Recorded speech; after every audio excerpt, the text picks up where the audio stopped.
एक बार वेदांता पे आपसे राय जानना चाहेंगे क्योंकि ये दोनों काउंटर्स कल भी मैं देख रही थी थोड़े सेलिंग प्रेशर में जरूर थे। साथ ही साथ अगर हम देखें तो वेदांता के ऊपर एक खबर भी आई है जहां पे ब्लॉक डील हो सकती है इसमें, और थोड़ा सा देखिए प्रेशर कल के सत्र में भी हमें दिखा था। क्या लेवल्स यहाँ पे महत्वपूर्ण रहेंगे अंशुल?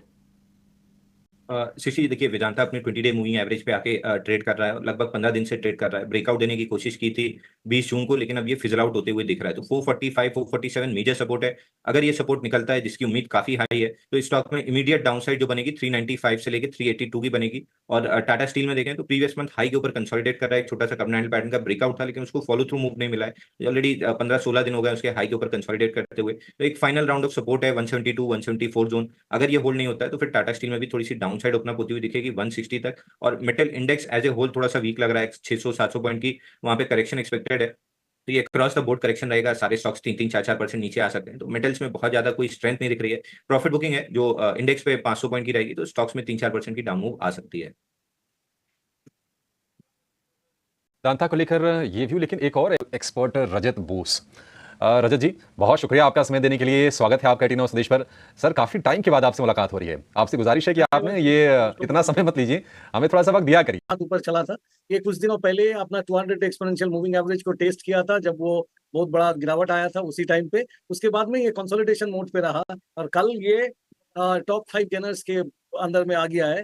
तो अभी मुझको लगता है कि 541 का भाव है, 520 का नीचे स्टॉप लगाइए। ऊपर में ये 600 से 630 तक जा सकता है। देखिए, मैं इंट्राडे कॉल नहीं देता हूँ, short term, medium term, long term call देता हूँ। तो इसीलिए मेरा स्टॉप लॉस भी थोड़ा लंबा है और टारगेट भी ऊपर ही होता है।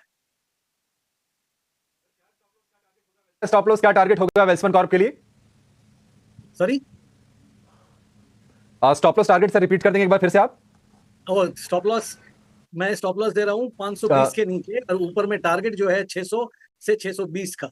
ये short to medium term target है और इसमें काफी अच्छी मूवमेंट होने की गुंजाइश है।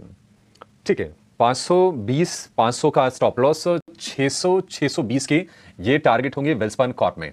कोई और शेयर रजत सर आप सजेस्ट करना चाहेंगे, या फिर निफ्टी पर यहां से कोई व्यू बताएंगे? क्या लॉन्ग करना चाहिए निफ्टी को मौजूदा स्तर से भी, या फिर डिप का इंतजार करें?